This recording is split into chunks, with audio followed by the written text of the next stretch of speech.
17절부터 우리 21절 말씀까지, 아니 4장 1절까지, 4장 1절까지 보겠습니다. 3장 17절부터 4장 1절까지 한 절씩 나눠 읽고 4장 1절은 같이 읽습니다. 형제들아, 너희는 함께 나를 본받으라. 그리고 너희가 우리를 본받은 것처럼 그와 같이 행하는 자들을 눈여겨보라.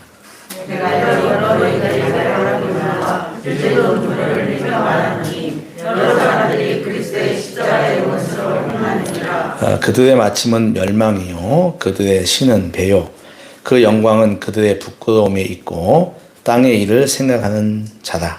그러나 우리의 신은 권을 하늘에 있는지라. 그로부터 권한 자 곧 주의 예수 그리스도를 믿사오니 그는 만물을 자기에게 복종하게 하실 수 있는 자의 역사로 우리의 낮은 몸을 자기 영광의 몸의 형체와 같이 변하게 하시리라. 그러므로 나의 사랑하고 사모하는 형제들, 나의 기쁨이요 면류가 아닌 사랑하는 자들아, 이와 같이 주 안에 서라. 아멘. 우리 교제하는 시간입니다. 우리 같이 한번 일어나 보실까요? 일어나셔서 우리 양쪽 또 사람을 보고 또 주변 분들 보고 인사합시다. 잘 오셨습니다. 네, 환영합니다. 네, 반갑습니다. 잘했습니다. 잘 될 겁니다. 네, 잘 앉으십시오. 그래서 형제 함께 사는 거 하도록 하겠습니다.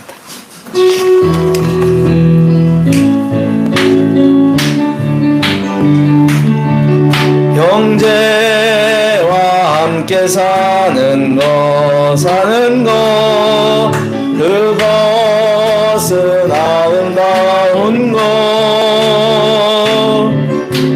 우리는 한 가족, 예수 안에서 한 가족. 당신을 사랑. 자매와 함께 사는 거 그것은 아름다운 것.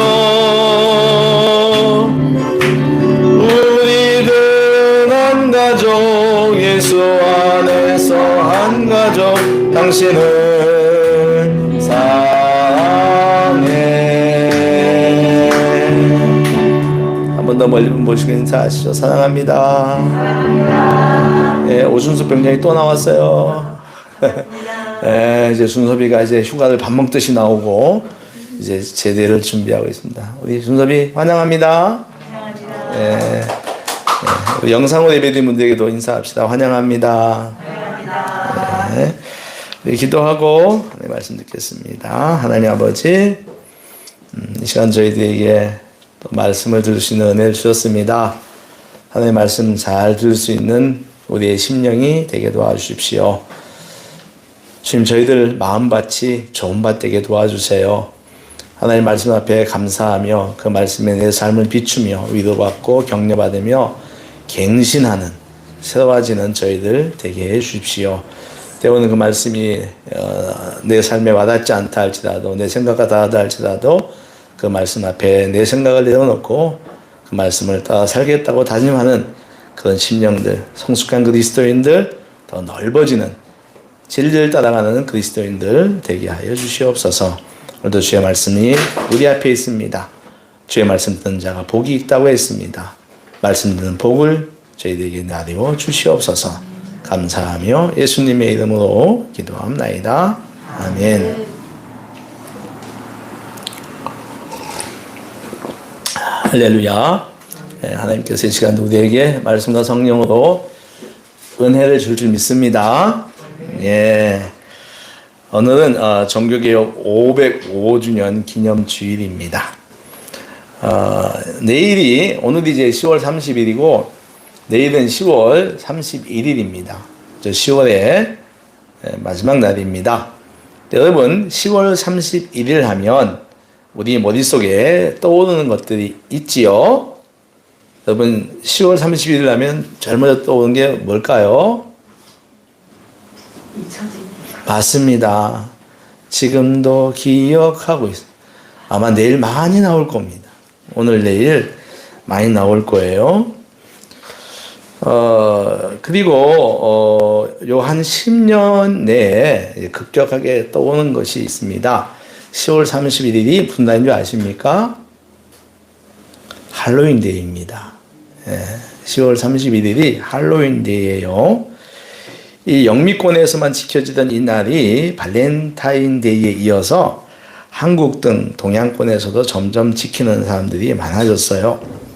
할로윈데이가 어떻게 된 줄 아십니까? 이 할로윈데이는 천주교에서는 11월 1일, 11월 첫날을 만성절이라고 하는 축제로 지킵니다. 만성절이라고 그래요. 이게 무슨 말이냐면은, 만성절은 모든 성인들을 축하하는 날이에요. 그러니까 천주교 보면은 무슨 성인 누구 뭐 성자 누구의 날, 성인 누구의 날 이게 많아요. 성인 숭배 사상이 있으니까. 근데 그것까지 좀 부족했나 보죠. 한 날을 정해서 그날 모든 성인들을 축하하고 기념하는 날을 정해 있어요. 그게 바로 11월 1일입니다. 그 전날 밤 10월 31일 저녁을 그러니까 만성절 이브식으로 지켜요. 그게 이제 할로윈데이인데 제가 이 길게는 얘기를 하지 않겠습니다. 왜 할로윈이 되었는지 할로윈데 안녕하세요. 뭐 같은 뭐가 있다고 그래요. 네. 그래서 여러 축제를 벌이는데 사람들이 그 호박을 비롯해서 여러 가지 모양으로 분장을 하고 거리를 돌아다닙니다. 한마디로 한다면 만성절 축제를 맞기 전에 자기들이 맞기 전에 악령을 쫓아낸다는 의미로 할로윈데이를 시작했어요. 그런데 그렇게 시작했는데 이제 이 만성절은 원래의 목적과는 상관없이 젊은이들의 축제가 되었습니다. 어제 저녁 뉴스를 밤이죠. 저녁에 제가 9시에 뉴스를 봤더니 그 좁은 골목에 사람이 굉장히 많은 게 9시 뉴스 나와서 그래서 위험하지 않을까 하는 마음이 잠시 들었는데 새벽에 일어나 보니까 정말 큰 사고가 이어지고 말았습니다. 목숨을 잃은 사람들을 애도하고 유가족들에게 하나님의 크신 위로가 있기를 기도합니다. 우리 이 시간에 같이 한번 잠깐 기도하면 좋을 것 같아요. 이 사고를 통해서 그분들을 위로하고 또 복구가 잘 되도록 기도하면 좋겠습니다. 잠깐 우리 한 1분 정도, 한 30분 정도 우리 같이 한 번 더 우리 어제 사고 하나님께서 위로해 주시도록 기도하죠. 같이 기도하겠습니다. 아버지 하나님 감사합니다. 주시옵시고 아버지 하나님 주시옵소서. 아버지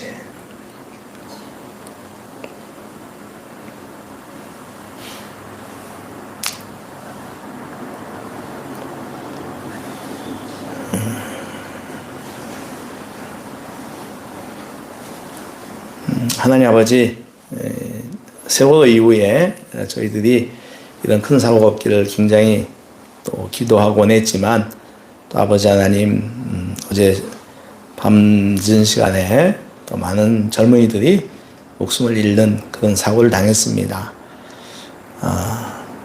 하나님께서 목숨을 잃은 또 가족을 잃은 가정들을 위로해 주시고 그들의 아픔을 주님께서 보듬어 주시옵소서. 하나밖에 없는 생명입니다. 하나님 그 생명을 다 살지도 못하고 아버지 하나님 10대, 20대에 목숨을 잃은 또 젊은이들 또 전 세계에서 온 젊은이들 하나님 그들 잃은 가족들의 마음이 비통할 줄로 믿습니다.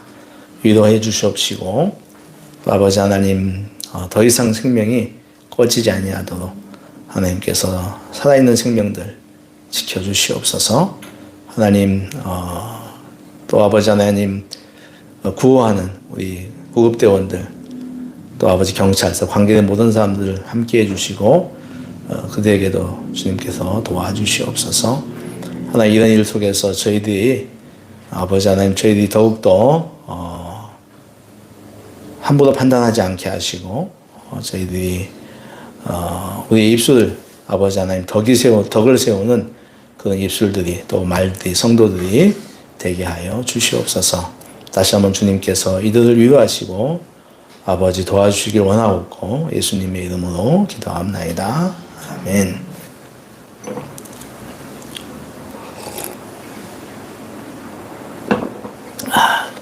자, 이제 할로윈데이. 오늘 밤, 내일 밤도 내일이니까. 근데 이제 못하겠죠. 많이 있을 것 같습니다. 자, 그리고 또 하나가 있습니다. 바로 10월 31일은 종교개혁 주일입니다. 종교개혁 기념일이죠. 기념일. 독일의 젊은 신부 마틴 루터는 비텐베르그 성당에 당시 교회들이 주장하고 있는 내용에 대하여 95개항의 반박문을 써붙인 날이 1517년 10월 31일입니다. 그래서 교회들은 10월 31일을 앞둔 주일날 종교개혁 기념주일로 지킵니다. 당시 교회였던 카톨릭은 하나님 말씀에서 많이 벗어나 있었습니다. 예수님의 육신의 어머니인 마리아부터 시작하여 수많은 성인들을 숭배했습니다. 그리고 그들이 사용하던 물건들에도 성스러움을 부여했지요. 교회의 권위는 국가 권력보다 더 강하여 각국의 황제들이, 그러니까 지금으로 말하면 대통령들이죠. 새로 즉위하기 전에는 교황에게 허락을 받아야 했을 정도예요. 그러니까 교황이 윤허를 해주지 않으면 왕이 될 수 없었던 거죠. 근데 교황은 이게 무기 같은 게 없지 않습니까? 그러니까 힘도 없는데, 근데 국가 권력은 뭐 합니까? 힘이 있잖아요. 그러니까 황제들하고 교황이 높은가 황제가 높은가 늘 긴장 관계였어요. 교회와 정부는 분명히 통치의 영역이 다릅니다. 국가와 교회는 통치 영역이 다르죠. 영과 육. 다름에도 불구하고 교회는, 당시 교회를 말합니다. 교회는 하늘의 권위를 빙자하여 세상마저 장악하려고 했던 것이죠. 결정적인 것은 역시 성 베드로 대성당 증축 사건입니다. 당시 가톨릭 교회는 십자군 전쟁 등의 많은 재정이 들어가요. 십자군 전쟁도 교황청에서 일으킨 거니까 교회가. 십자군 전쟁이 굉장히 무섭고 오래 갔습니다. 그러니까 그 전쟁 비용으로 해가지고 재정이 굉장히 부족한 상태였던 거죠. 그런 상태에서 성당을 증축하게 되었는데 돈이 부족하니까 교인들에게 면죄부를 발행합니다. 그래서 면죄부를 발행해서 판 거예요. 죽은 조상들이 더 좋은 곳에 가서 잘 살도록 그들이 지은 생전의 죄를 면해주는 증서를 발행해주고 돈을 받았던 것입니다. 그야말로 면죄 장사를 했던 거죠. 당시 교회는 이처럼 세상 권력과 또 물욕에 눈이 멀어 있었습니다. 그들은 세상에 대한 권력을 가지고 나라와 사람들에게 온갖 갑질을 저질렀어요. 교회가 가져야 할 본질인 하나님으로부터 지정받은 하늘의 대리기관으로서 성도들의 영혼을 돌보는 일은 보이지 않았다라고 하는 것이죠. 루터는 이런 교회의 모습이 성경에 기록된 하나님 말씀을 실천하는 것이 아니라는 확신을 가진 거예요. 이건 하나님의 교회가 아니다. 그리고 마침내 실행을 옮겼습니다. 이걸 가리켜 우리는 개혁이라고 합니다. 같이 해볼까요? 개혁. 고칠 개자에다 가족 혁자예요. 가족을 고치다? 무슨 말이죠? 네, 가족을 고치다. 이게 무슨 말이냐면 이 옛날 그 고대인들은, 옛날 사람들은 가죽 옷을 이제 입고 다녔는데 그 가죽 옷을 통해서 그 사람의 신분과 계급이 표현이 되었다 그래요. 그러니까 그 가죽 아닌가 하고 하지만 또 가죽에도 급이 있지 않습니까? 가죽, 소가죽, 악어 가죽, 이런 거겠죠. 그래서 이 가죽을 고쳐 입었다고 하는 것은 새로운 가죽 옷을 입었다는 얘기를 해요.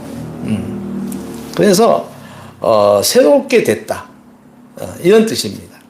그래서 우리가 이 개혁과 비슷한 말이 이제 뭐 혁신, 그죠? 혁신이라는 말 많이 쓰지 않습니까? 혁신할 때 혁자도 가죽 혁자고, 심지어는 혁명할 때도 혁자가 가죽 혁자입니다. 그래서 개혁을 하게 되었다. 루터는 베드로전서 2장 9절에 근거하여 만인 제사장 사상을 제창합니다. 만인 제사장 사상은 하나님 앞에서 모든 성도가 평등하다는 걸 말해요. 믿습니까? 그건 잘 꼭 믿으셔야 돼요. 이는 당시 교황과 사제 중심의 극한 교권주의 교회에서 모두가 동일하다고 하는 평등 중심의 교회 신앙 세계를 만들어가기 시작을 합니다.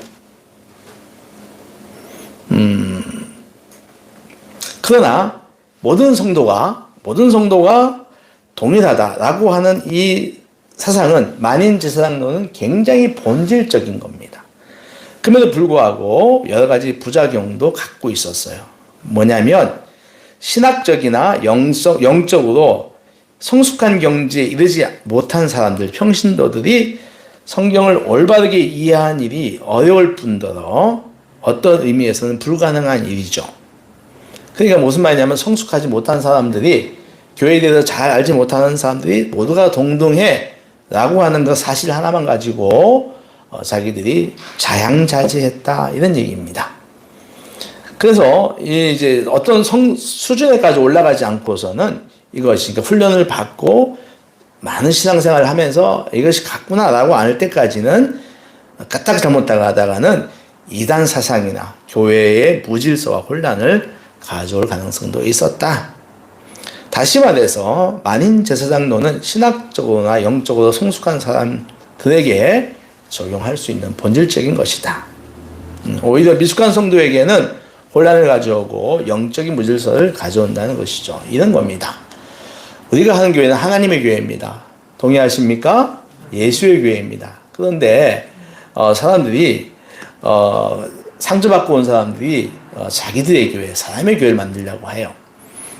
이거는 충분히 훈련을 받지 않은 사람 상태에서는 이것이 교회의 질서를 깨트리는 일이 될 수가 있다. 그런 말들입니다. 정확한 건 우리 모두 동등합니다. 그러나 그렇게까지 우리는 훈련을 받아야 돼요. 훈련을 받고 우리는 성장해야 한다는 것입니다. 루터는 우리 그리스도인의 신앙의 근거와 권위와 표준은 하나님의 사랑의 계시자이신 예수님께 있다. 믿습니까? 예, 그러니까 그리스도 신앙의 근거, 권위, 표준은 하나님 사랑을 완벽하게 나타내신 예수 그리스도께 있다. 그분의 삶과 인격이고 그분이 말씀해 주시는 복음, 성말씀을 강조하는 거예요. 따라서 우리는 복음주의, 우리가 이제 복음주의란 말을 쓰는데 이 복음주의는 한마디로 말하면 예수 그리스도예요. 그분의 말씀과 인격, 가르침, 이것이 복음주의의 전부 답니다. 신앙의 근거와 표준으로 삼는 것이 바로 우리가 흔히 얘기하는 복음주의예요. 루터는 성경은 하나님의 말씀인데 이 말씀을 하나님의 말씀으로 깨닫게 하고 하나님의 말씀이 되게 하는 분이 바로 예수님이시다. 믿습니까? 철저하게 예수한테 맞춰져 있는 거예요. 하나님의 말씀인데 이 말씀을 깨닫게 하는 분도 예수님이시고 깨닫게 해서 하나님의 말씀이 되게 하는 분도 누구다? 예수다. 그래서 루터는 이렇게 말했어요. 성경 말씀은 예수께서 누워 계시는 구유다. 여러분 구유 아시죠? 예수님 태어날 때 있던 이 망태, 구유라고 말했어요. 따라서 성경에서 예수 그리스도가 떠나가면 성경은 성경이 아니다. 당연하죠. 하나의 도덕적 혹은 일반 문헌에 불과한 것입니다. 왜냐하면 아까 말씀드린 것처럼 예수가 하나님 사랑의 완벽한 계시자인데 그분이 안 계시면 아무 책이 그게 무슨 일반 교양 수적에 불과하겠죠. 이처럼 루터는 철저하게 말씀, 예수 그리스도를 최우선했습니다. 이런 그의 태도가 당시 로마교회가 좋아하겠어요. 네.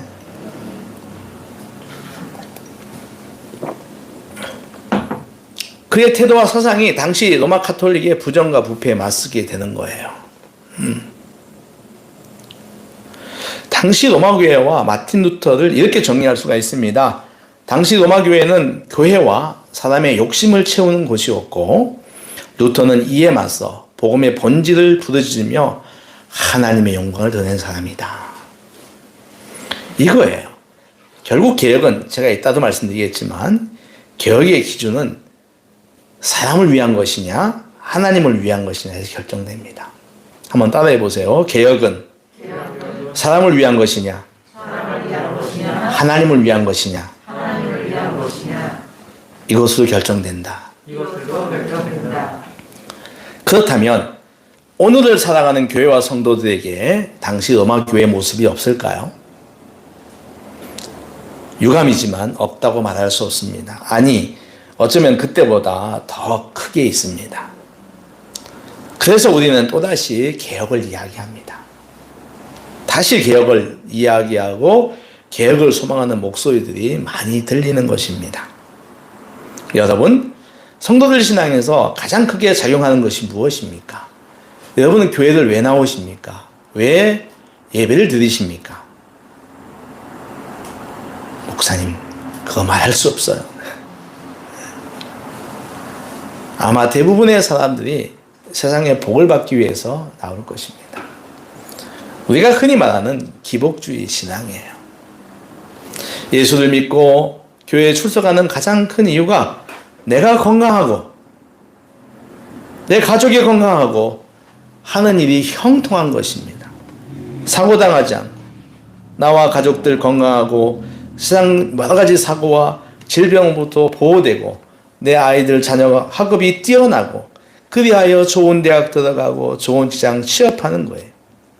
남편이 다니는 직장이 번성하며 월급 많이 받고 사업을 한다면 2배, 3배, 4배 발전하는 것입니다. 교회를 위하여 봉사하는 것도 예배하는 것도 하나님께 잘 보이기 위한 것.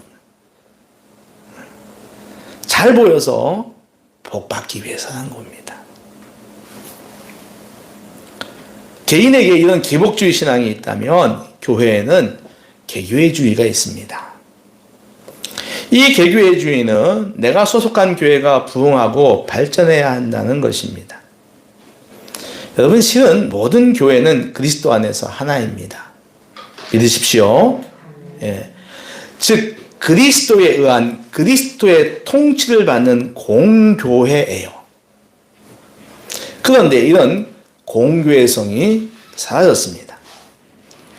경쟁을 하고 경쟁을 통해서 자본과 부가 득세하는 현 시대의 풍조 속에서 교회도 있다는 것입니다.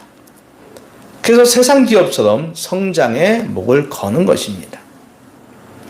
그저께 마을 목회하는 어느 목사님을 만났습니다. 그 목사님이 있는 동네에 큰 교회가 있습니다.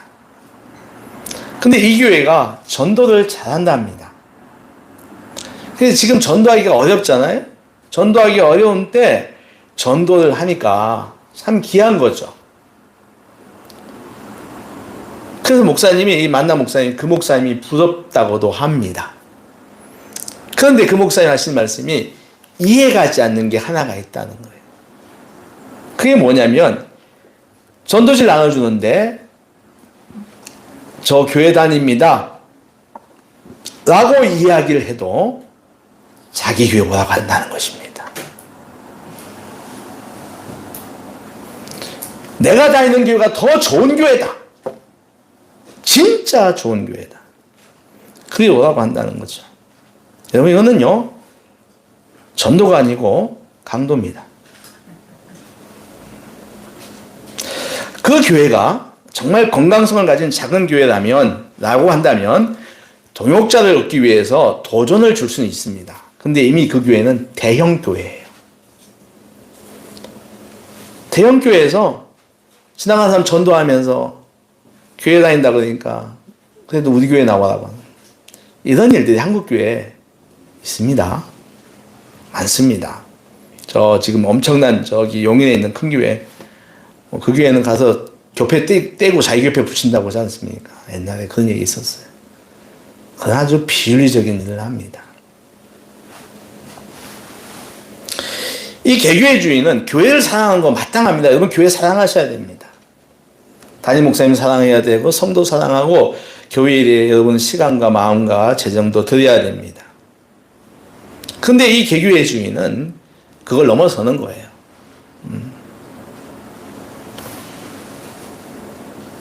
이게 인간적인 거죠. 며칠 전 그저께인가요?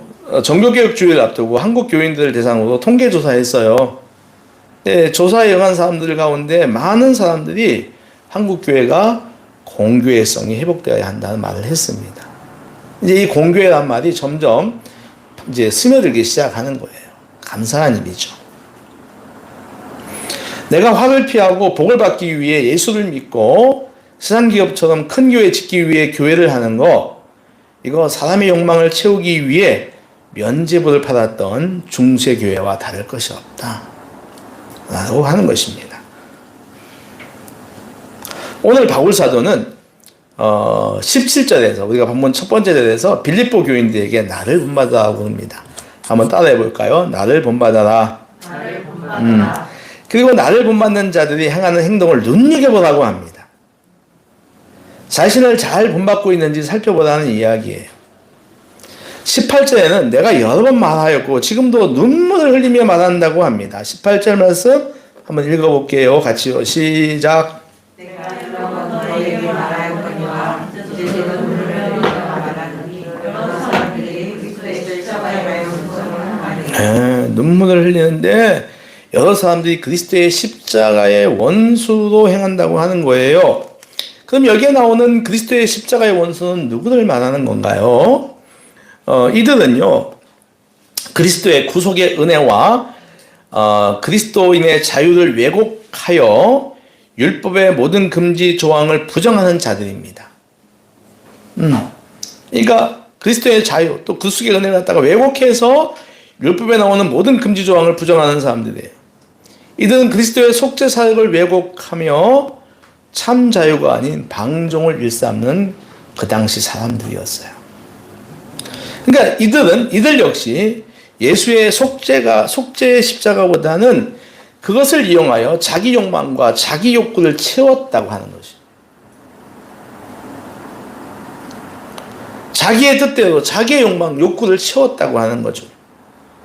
바울은 19절에서 이런 사람들의 결과는 멸망이라고 합니다. 그들의 신은 배고 그들이 영광이 있다고 하나 그것은 그들의 부끄러움이다라고 해요. 그들은 땅의 일을 생각한다고 정확하게 말합니다. 우리 19절 말씀 한번 읽어볼게요. 시작. 그들의 것을 멸망이요 그들의 신은 배요 그 영광은 그들의 부끄러움에 있고 땅의 일을 생각하는 것. 예. 본절은 그리스도 십자가의 원수들이 가지고 있는 특성에 대한 설명이죠.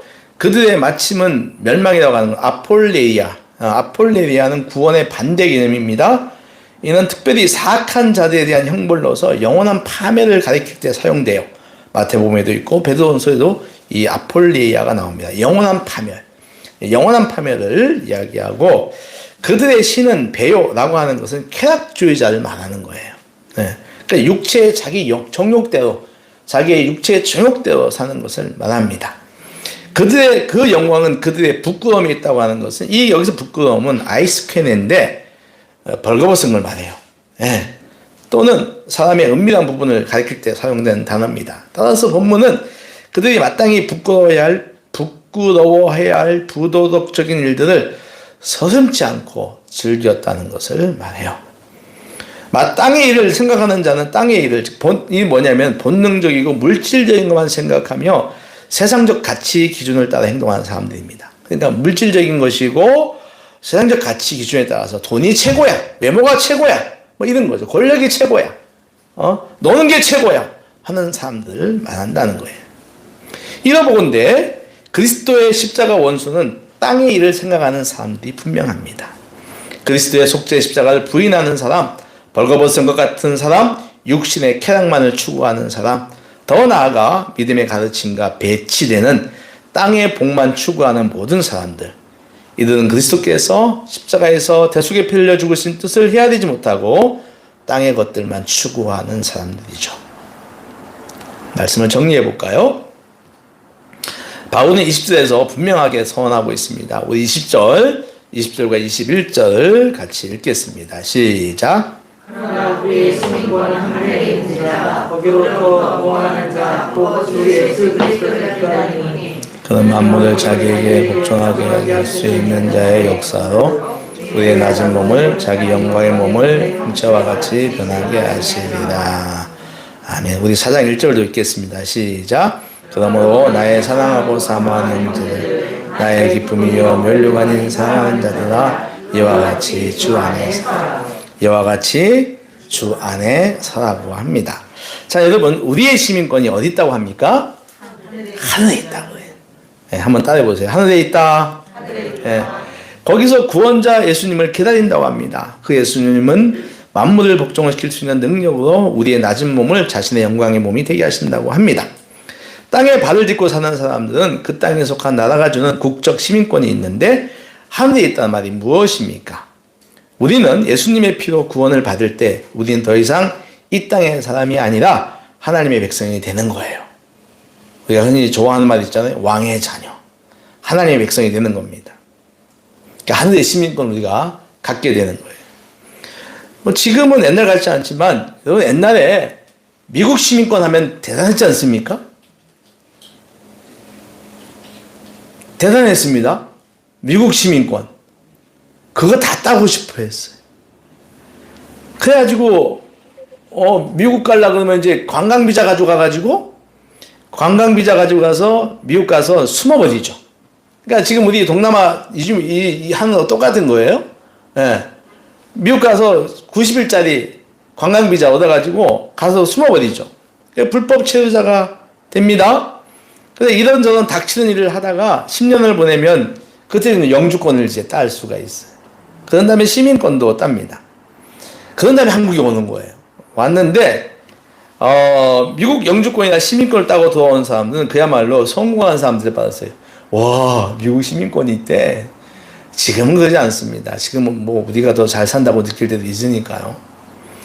그네 나라 의료보험 보십시오. 아이고 진짜. 예? 여러분 대한민국 의료보험 최고입니다. 그거 못 느끼세요? 예. 대한민국이 제일 잘하는 거 의료보험, 화장실 문화, 길 만드는 거. 이거는 뭐 그리고 저기 뭐지 이거? 인터넷 속도. 미국 사람들 오면 다 감동합니다. 근데 옛날에는 하여튼 이 미국 시민권 갔다 오면은 와, 성공했네. 다 그랬습니다. 이 땅의 시민권도 사람들이 그렇게 원하는데 하물며 하늘의 시민권은 어떻겠습니까? 여러분, 우리에게는 하늘의 시민권이 있습니다. 믿으시기 바랍니다. 이거 믿어야 됩니다. 이거 안 믿으면 우리 기본 정체성 문제니까. 하나님의 백성으로 인정되며 하나님께 주시는 각종 은혜를 누릴 수가 있어요. 육신의 고난이 아무리 강해도 평안을 잃지 않습니다. 이 땅의 것은 모두 한계가 있으나 하늘의 것은 무한하기 때문입니다. 막말로 사망의 엄청난 골짜기 앞에 있다 할지라도 흔들리지 않는 거죠. 하늘의 시민권을 가진 성도는 이 땅의 것들을 필요로 하되 그것으로 내 욕망을 채우려고 하지 않습니다. 필요한 것은 하나님께 주십니다. 믿습니까? 주시죠. 하나님 너희 다 필요를 다 아신다 그러잖아요. 그러니 우리가 취할 것은 그걸 욕망으로 채우려고 하기보다는 내게 주신 것이 작더라도 작은 것이라도 움켜쥐지 말고 다시 하나님께 드리고 이웃에게 나누며 살아야 합니다. 이것이 영적인 사람이고 개혁적인 신앙인이에요. 시민권은 이 땅에 살고 있지만 하늘에 있습니다. 하나님 나라를 지향하며 땅의 복보다는 영혼 중심의 삶을 살아가는 것입니다. 성경의 가르침인 예수 그리스도의 가르침을 따라 살아간다는 것입니다. 하나님을 경외하면 하나님이 그 사람을 기뻐하십니다. 그리고 당신을 기쁘게 하는 사람에게 하나님께 다시 은혜를 주십니다. 하나님을 기쁘게 하면 하나님께서는 그 기쁨으로 그 기쁘게 하는 사람에게 다시 은혜를 베푼다고 하는 거예요. 이것이 이 땅에 발을 딛고 살지만 영혼을 위하여 사는 사람의 삶입니다. 영적인 사람이며 영혼의 사람이라는 말씀입니다. 우리는 종교개혁주의를 맞아서 결단해야 합니다. 신앙생활하면서도 여전히 언젠가는 썩어질 내 육신의 욕망과 행복만을 추구하며 살 것인지, 그것을 교회 다니는 목적으로 삼고 살아갈 건지, 아니면 예수님 믿고 예수님을 내 삶의 중심에 삼아서 하늘의 것을 취하며 사모하며 살아갈 것인지 우리는 결단해야 합니다. 개혁은 다른 거 아니에요. 신앙의 중심을 나에게서 하나님께로 옮기는 것입니다. 따라하십시오. 신앙의 중심을 나에게서 하나님께 옮기는 것입니다. 땅의 복 중심의 삶을 하늘 영혼 중심의 삶으로 옮기는 거예요. 지상에서 영혼으로 옮기는 것입니다. 이 땅의 유한한 삶을 영원한 삶으로 가져가는 것입니다. 이것이 종교개혁주의의 우리가 가져야 할 개혁신앙입니다. 우리의 신앙에, 그래서 개혁은 끝없이 한다 그래. 끝없는 개혁이 일어나기를, 그래야 우리가 정말로 하나님 앞에 더 많은 것을 얻는 영적인 그리스도인, 개혁적 신앙인 되시기를 주의 이름으로 축원합니다. 기도하겠습니다. 하나님 아버지, 종교개혁 505주년 주일을 맞이하여서 다시 한번 우리가 개혁을 생각합니다. 종교개혁 당시에 로마 가톨릭 교회가 얼마나 많이 부패했는지, 하나님께서 교회에 주신 신령한 권세를 자기 욕심을 채우는 데 사용했는지 저희들이 다시 한번 보게 됩니다. 하나님과 동일하게 오늘 우리들의 모습에도 우리가 그리스도인이라고 하면서 영혼을 생각하며 영혼을 취하는 사람이라고 하면서도 실적으로 육신의 것을 더 원하며 살아갈 때가 참 많이 있습니다. 하나님, 우리의 신앙이 변하게 하여 주시옵소서, 개혁되게 하여 주시옵소서. 하나님께 이 땅의 것들을 채워주심을 믿고 내게 주신 것 작지라도, 아버지 작을지라도 드리며 나누며 사는 삶, 영적인 삶 되게 하여 주시옵소서. 우리가 하나님을 기쁘게 하면 하나님께서 우리에게 더 좋은 것으로 더 채워 주신다고 했습니다. 그런 신앙인들 다 되게 하여 주시옵소서. 예수님의 이름으로 기도하옵나이다. 아멘. 455장 찬송가 하겠습니다.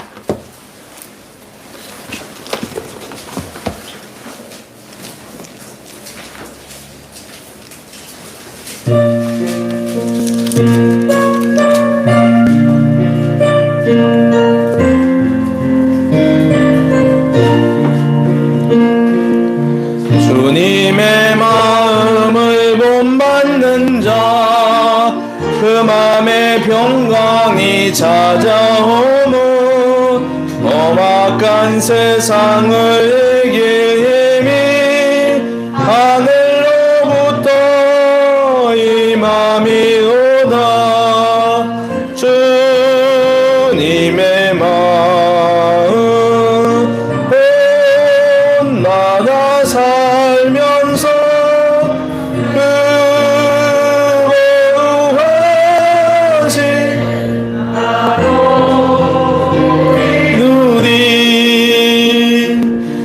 모습 내 눈에 안 보이며 음성 내 귀에 안 들려도 내 영혼 날마다 주를 만나 신령한 말씀을 배우도다.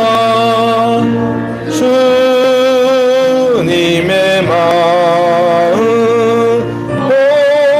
혼나다 살면서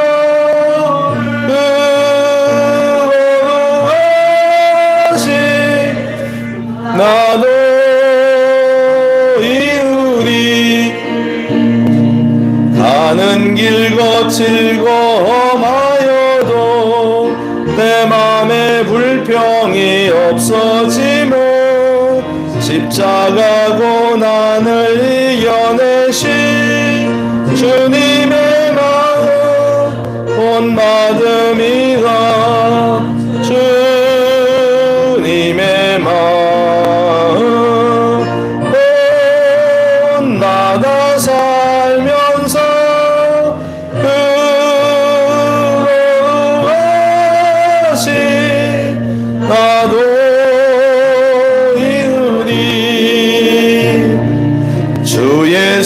세상에 다시 오실 그날엔 무성도 변화하여 주님의 빛나는 그 영상을 다 함께 보며 주 찬양하리.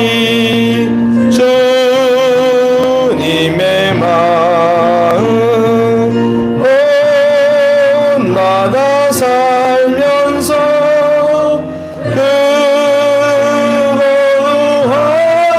그거하시 나도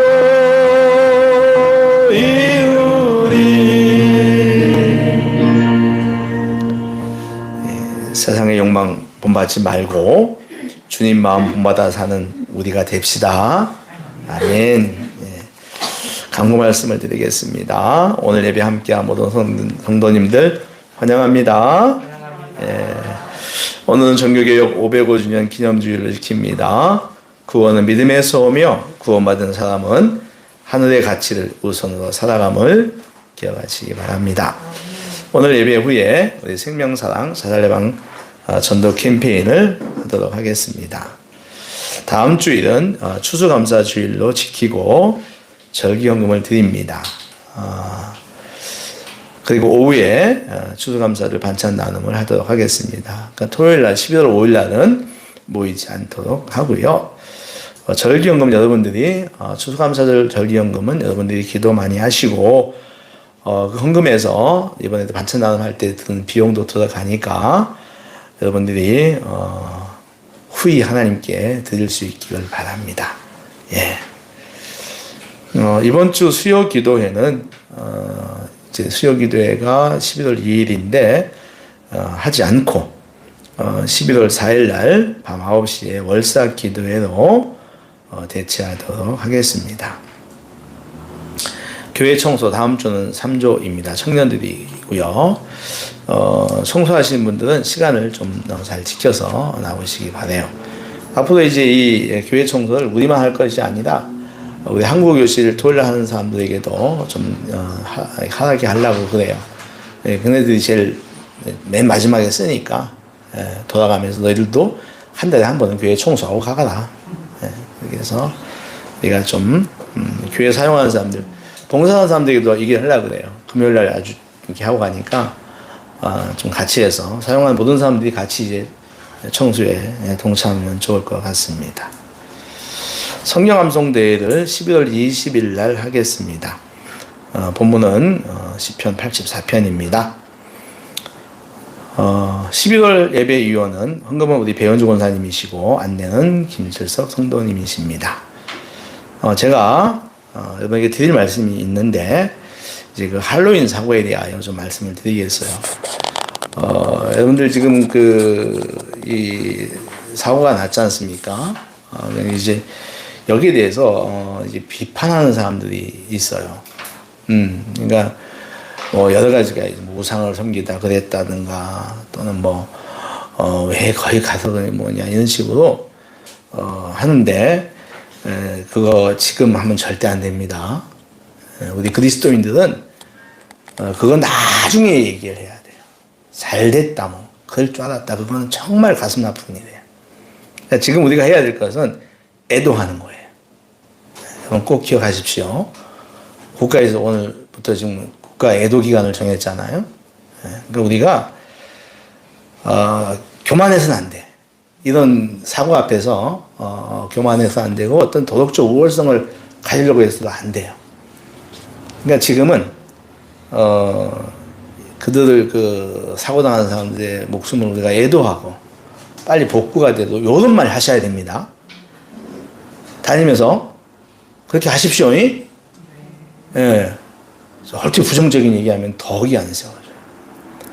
걱정되게 옛날 세월호 때 큰 교회 목사님들이 설교하면 그때 얘기했다고. 그래가지고 교회가 얼마나 힘들었습니까? 그러니까 지금은 때가 있어. 지금 우리가 아파해야 될 때다. 그래서 우리들이 말하는 거 이제 이 얘기들이 얼마나 많은 얘기를 하겠습니까? 이 할로윈에 대해서. 그렇지만 우리가 사고 당한 사람들이 얼마나 비통하겠습니까? 10대, 20대인데. 어제 우리 한국교실에 안드레아라는 네덜란드인이 왔었어요. 근데 안드레아 아들이 같이 왔어요. 20대 아들인데 20살입니다. 아버지가 이제 비행기 조종사인데 같이 왔어요. 왔는데 아들은 안 왔어. 어디 갔을까요? 할로윈 갔습니다. 어젯밤에. 그래가지고 제가 새벽에 놀래가지고 이제 문자 보냈잖아요. 아들 어떻게 됐냐고. 그랬더니 그 아들은 네덜란드 친구인데 키도 되게 커요. 한정구 장전이 녹사평역에서 내려서 놓았다. 놀고서 가보니까 12시쯤 이태원 갔으니까 사고가 나 있더라. 그러나 자기는 더 놀고 싶어서 거기서 밤새 놀다가 새벽 4시에도 왔다. 그냥 걔 엄마가 아이고 그랬다고 합니다. 그러니까 뭐 외국인도 많이 죽었는데 그러니까 이런 거에 대해서 애통해야 돼요. 애통하고 또 저도 이제 또 김명승도 남편이 또 선임 소방관이잖아요. 그래서 어젯밤에 모든 소방관들이 출동했지 않습니까? 그래서 또 제가 보냈더니 출동했냐고 했더니 어제는 비번이어서 안 나갔다. 오늘 아침에 출근하셨다고 합니다. 또 다행히 하시는 일이 직도 좀 사무실에서 하는 직이라서 나가지 않았다고 합니다. 어쨌든 간에 감사도 하지만 애통해하고 애도하고 위로하는 그런 마음들을 가져주십시오. 그렇게 하시기 바랍니다. 예. 교회 표하도록 하겠습니다.